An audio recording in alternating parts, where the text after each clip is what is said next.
চটপটা চানা দেখলেই জিভে জল, ছোট বড় সকলের পছন্দ। চলো বানিয়ে ফেলি। একটা তাওয়া বসিয়ে তাতে দিয়ে দাও 1 চামচ তেল। তেলটা গরম হলে তাতে দিয়ে দিতে হবে আগে থেকে ভিজিয়ে রাখা চানা। চানাটাকে দিয়ে ভালো করে নাড়ানাড়ি করে নাও। ভালো করে মেশানো হয়ে গেলে তারপর তাতে দিয়ে দাও স্বাদ মতো নুন। নুনটা দিয়ে ভালো করে মেশাতে হবে যাতে সব দিকে নুনটা চলে যায়। তারপর তাতে একটু রঙের জন্য দিয়ে দিতে হবে লঙ্কার গুঁড়ো। লঙ্কার গুঁড়োটা দিয়ে ভালো করে ওপর নিচ ভালো করে মিশিয়ে নাও। তারপর ঝালের জন্য একটু লঙ্কা কুচি আর লম্বা করে সরু সরু করে কাটা টমেটো কুচি। এই স্টেজে কিন্তু গ্যাসটা বন্ধ করে দিতে হবে। তারপর তাতে দিয়ে দাও স্লাইস পেঁয়াজ কুচি।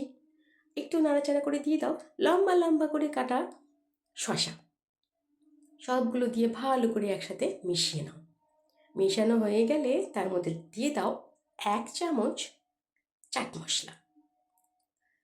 চাট মশলাটা দিয়ে ভালো করে মেশাতে হবে, কিন্তু সব দিকে মশলাটা যেতে হবে, তাই ওপর নিচ তুলে তুলে সব দিকে মাখাতে হবে। তারপরে 2 মিনিটের জন্য এইটাকেই এরকমভাবেই ঢাকা দিয়ে রেখে দিতে হবে। তারপরে ঢাকনাটা খুলে একটু লেবুর রস একটু ধনেপাতা কুচি ভালো করে মিশিয়ে নাও। রেডি তোমার চটপটা চানা। সবাইয়ের পছন্দ হবে। কেমন লাগলো জানিও।